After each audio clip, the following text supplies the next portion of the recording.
Oi, pessoal! E para o quadro de hoje, Conte a Sua História, eu estou aqui com a Fabiana Saggiori, né? Que vai contar a história dela hoje aqui para o programa. Tudo bem, Fabiana? Tudo bom? Foi um prazer vir aqui no seu programa. E hoje eu vou contar a minha história. A gente quer saber tudo, hein? Tudo. Não esconde nada. É um livro.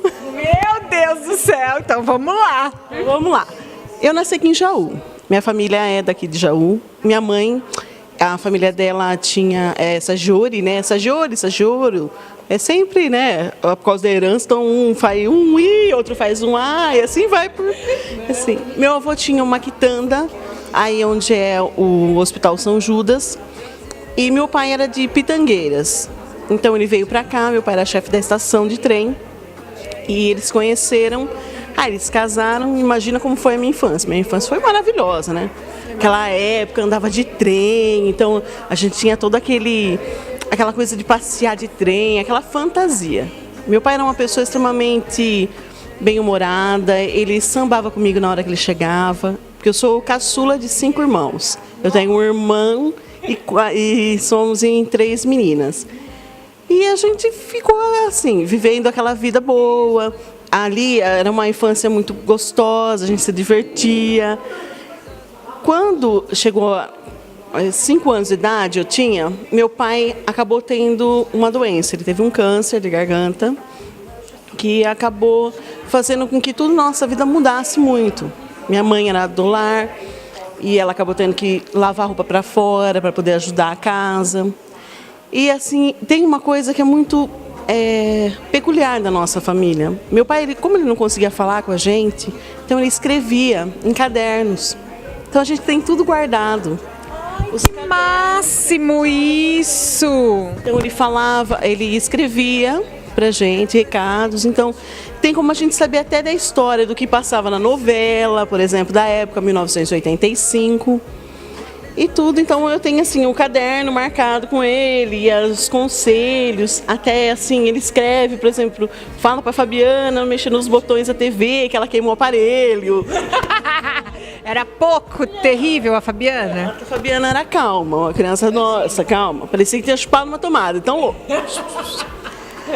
E assim, e minha mãe é uma pessoa extremamente bonita, então assim, ela era aquela pessoa que meu pai chegava, ela estava sempre bem arrumada, de bobe, e aquela coisa, e os filhos, quando o marido chegar, ela estava impecável, e ela sempre foi muito bonita. E eu fui crescendo ali, e quando veio a doença do meu pai, veio toda essa mudança, meu pai chegou a falecer, minha mãe começou a trabalhar fora, ensinando a gente a ser lutadora, ensinando a gente a ser melhor a cada dia, que nada de a tristeza ia poder superar aquilo. A tristeza a gente ia ter que conviver com ela eternamente, mas aquilo a gente não podia se abater. E aí ela foi lutando e foi ensinando a gente a lutar. Quando eu tinha 13 anos eu fui trabalhar no consultório de dentista, e aí eu fui indo, eu fiz Cefam, e eu sempre fui uma pessoa muito comunicativa. Então eu falo, nossa, mais do que a nega do leite, né? Eu converso, brinco, converso com todo mundo na rua, tenho, assim, facilidade em fazer amigos, porque eu sempre me coloco muito no lugar da outra pessoa. E o que me facilitou, que agora eu tenho um projeto novo, que agora eu estou desenvolvendo, que é uma empresa que eu abri de eventos, e desde pequena eu já tinha isso. Acho que Deus estava me preparando desde pequena para isso.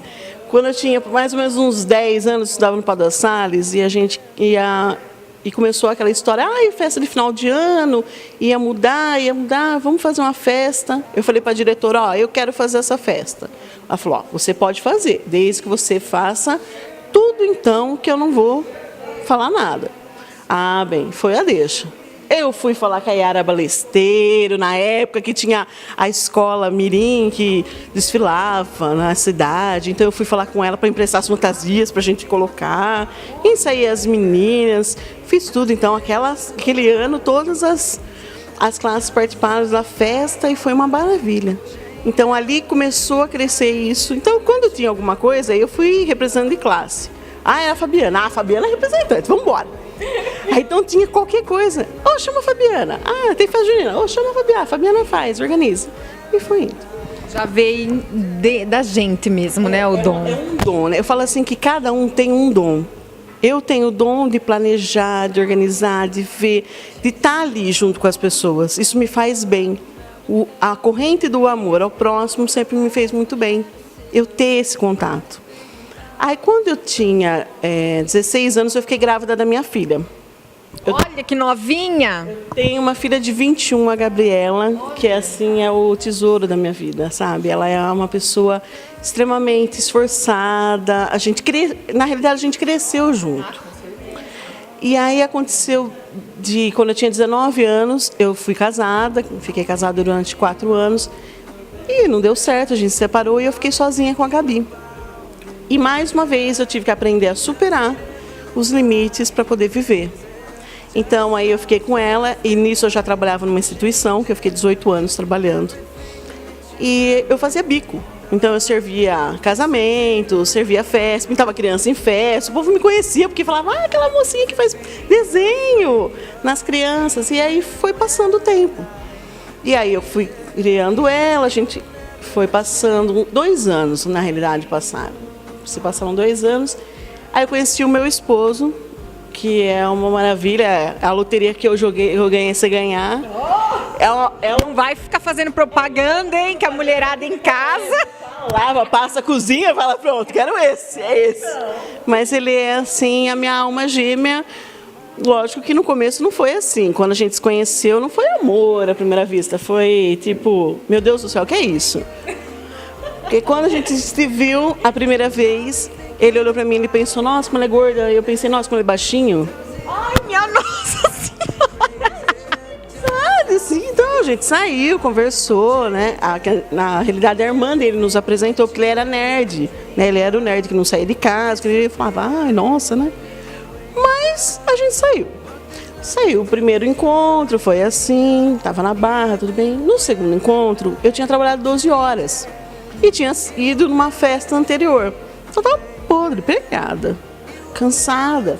Aí eu saí com ele, começou a mexer no meu cabelo, fazer carinho nisso. Eu dormi, filha. Primeiro encontro, segundo encontro, ronquei. O amor, eu falo. Aí eu acordei e falei, nossa, meu Deus, onde eu tô primeiro, né? A gente acorda. Aí eu vi que eu tinha babado na calça dele. Falei, meu Deus, você não volta mais. Nunca mais esse vai querer sair comigo, né? Nunca vai falar, nossa, gente, não sai com aquela baba. Mas ele apaixonou.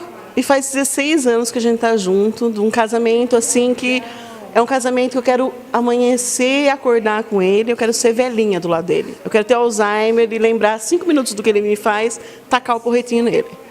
É isso que eu quero.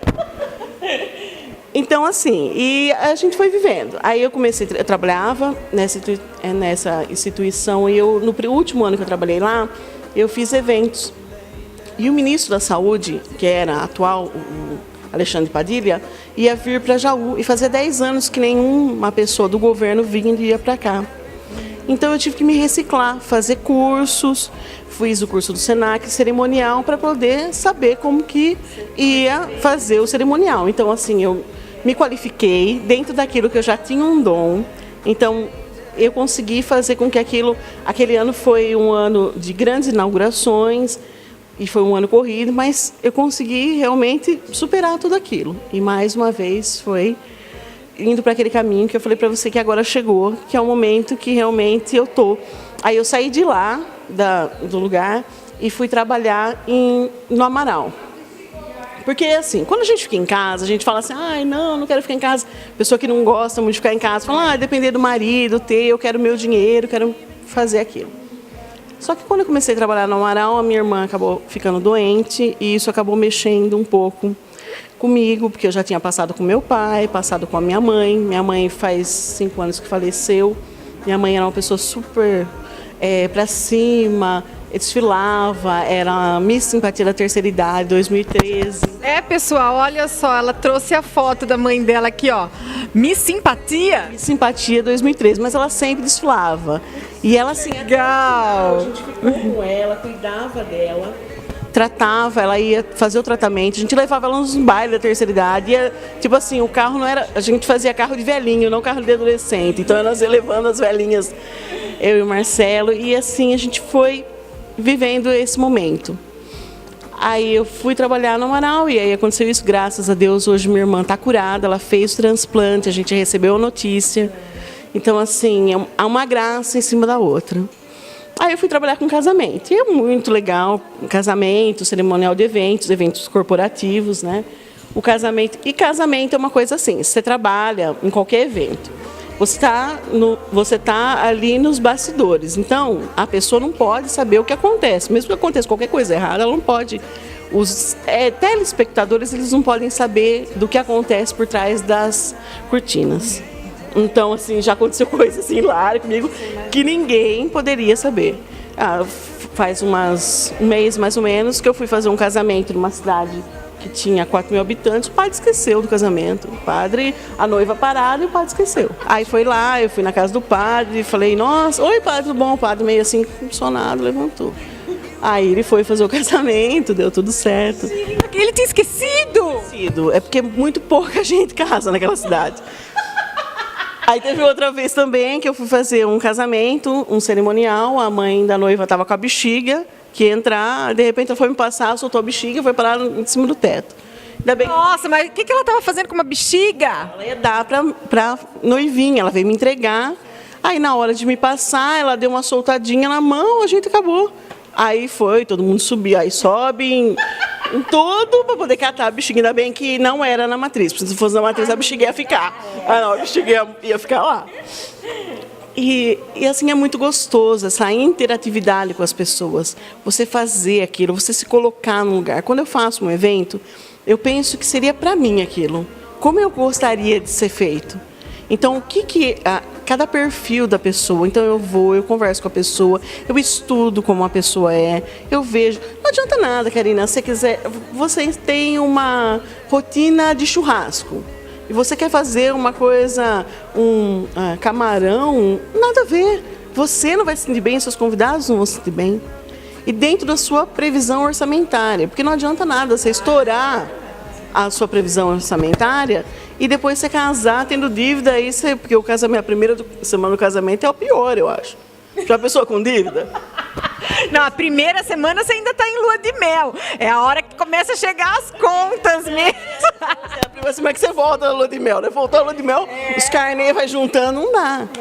Então, assim, geralmente eu falo para as pessoas, olha, vamos fazer uma coisa bem planejada, porque tudo que é bem planejado, bem organizado, a tendência é ele dar tudo certo. Ele, assim, você não tem preocupação. A gente trabalha numa equipe de 4 pessoas, então cada pessoa é responsável por um setor do evento. Nos eventos, por exemplo, corporativos, que é festa de final de ano de empresa, porque isso é muito importante. Você trabalha dentro de uma empresa. Se o seu patrão, depende do porte de funcionários que você tem, é importante que você dê uma festa de final de ano, porque a pessoa se sente motivada, valorizada. Então você valoriza o serviço dela através de mostrar que ela batalhou o ano inteiro para aquilo acontecer e você ganhou junto com ela. Ela veste a camisa da sua empresa. Então é essa metodologia, é isso que eu sempre pus na minha vida. Tentar pensar em como os outros, me colocar no lugar das outras pessoas e fazer com que tudo que eu faça seja bem feito. Mesmo o ano que eu fiquei, porque eu fiquei 1 ano em casa, sendo dona de casa, né? Nossa, mas olha, você não tem noção, o pessoal até hoje me liga, me manda planilha, porque eu fazia planilha, porque eu sou uma pessoa extremamente organizada. Isso é meu. Então eu faço planilha. Hoje eu lavo, amanhã eu passo, amanhã eu cozinho, hoje eu faço, tem feira disso, tem feira daquilo, para não me perder. E era muito gostoso, porque de repente eu comecei a ficar dona de casa e tal. Ali, aí meu marido chegava, é uma satisfação. Porque assim, tudo que você vai fazer na sua vida, você coloca amor. Independente se você tem um grande sucesso, ou se você é uma dona de casa, ou o que você faz dentro da sua vida, você tem que se sentir bem com isso. Você tem que fazer com que a energia flua, que você entenda, que você passe isso para as pessoas. Então a força do pensamento positivo perante todas as situações da vida, ela te faz lutar e ir além. Eu vi isso quando eu perdi meu pai, eu vi isso quando eu perdi a minha mãe, quando eu fiquei sozinha, com uma criança pequena para criar, e quando a minha irmã, vendo isso na minha família, quando a minha irmã sofreu tudo isso, e uma mulher que soube superar. estava sempre bem arrumada. Então, tudo isso faz com que a gente perceba que a gente tem que cada dia mais lutar para ser melhor. Não melhor do que o outro, mas melhor você, cada dia por você.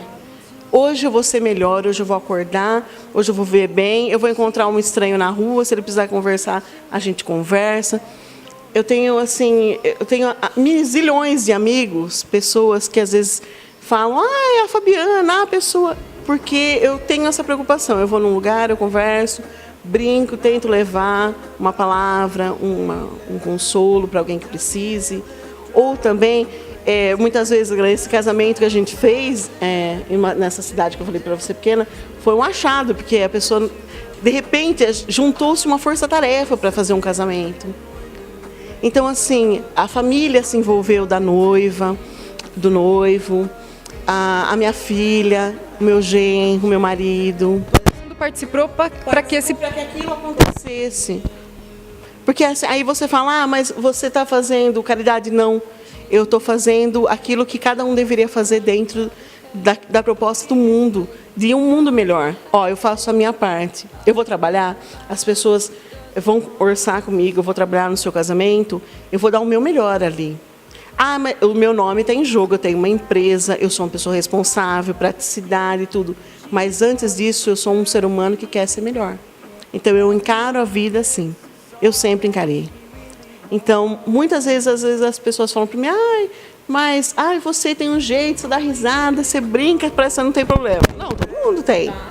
Mas a cara é a cara dos outros, o coração da gente. A gente tem que ser assim. Para frente, fazer, brincar, lutar, sabe? Administrar as coisas que acontecem, não ter pesar, não ter... o que passou, passou, tudo que fica para trás é um aprendizado. Hoje eu passei por isso, eu amadureci, eu sou uma pessoa melhor, por tudo aquilo que eu passei. Então hoje eu quero ser melhor. E acordar mesmo com essa ideia, toda vez. E é muito engraçado, porque não é também assim, tem dia que a gente não quer, né? Passar uma maquiagem e a gente vai brigando com aquilo. Então teve uns tempos atrás que eu estava em casa e um dia meu marido chegou e falou, nossa, o que acontece com você hoje? Eu falei, não sei porquê. Ele falou, não, dá uma repaginada, dá até um susto. E de repente eu percebi que é isso mesmo. A gente faz as coisas para que as pessoas se sintam bem do nosso lado. A primeira coisa é a família. Então, assim, aquele ano que eu fiquei em casa, eu cozinhava para minha filha que chegava, ela trabalha de auxiliar de enfermagem, é uma profissão extremamente estressante. Então, ela chegava, eu queria que ela tivesse alento, uma casa limpa, uma comida feita, ele trabalha. Então, assim, é uma pessoa super esforçada, ele é carteiro, ele anda no sol. Então, eu queria que ele chegasse em casa e tivesse um lar. Essa era. E agora eu transformei essa prioridade que eu sempre tive nos meus negócios. Eu comecei a abrir a minha empresa, estou trabalhando e aquilo me faz bem. Então, assim, mais do que o ganhar, mais do que, lógico, todo mundo precisa trabalhar e todo mundo precisa ganhar, né? Quer dizer, comida não cai do céu e, de repente, você não pode, né, fazer. E tem que valorizar o seu trabalho, porque é um trabalho cansativo. Tem dias que eu fico 18 horas de pé. E eu corro atrás. Tem casamento que eu demoro 1 ano. Eu trabalho 1 ano para chegar no dia e ter aquilo. Então, assim, falar, mas o serviço é... Porque geralmente é assim, serviço de artesã, serviço das pessoas que prestam serviço, ele é visto como uma coisa assim, mas não dá para fazer assim. Não é. A pessoa é profissional, ela lida com aquilo, ela trabalha com aquilo. Então, ela luta e ela faz com que o profissionalismo e o carisma dela, é o nome dela lá. Então, ela tem que ter toda... Eu sou uma pessoa assim que eu organizo tudo, vejo tudo para que tudo dê certo e a pessoa seja satisfeita com o que eu estou fazendo. Isso mesmo. Muito legal, Fabiana. Adorei ter você aqui comigo. Você também tá aqui. Obrigada mesmo. A gente adorou sua história. Eu contei pouco, porque de repente a gente pode marcar uns 3, 4 assim para contar, para fazer o livro. Uns 3 capítulos, por exemplo, histórias com Fabiana. Tem umas histórias loucas, hilárias. Obrigada mesmo, viu, Fábio? Imagine, obrigado você pelo convite. É um prazer estar aqui, eu adoro o seu programa. Obrigada mesmo, viu? Um beijo, pessoal.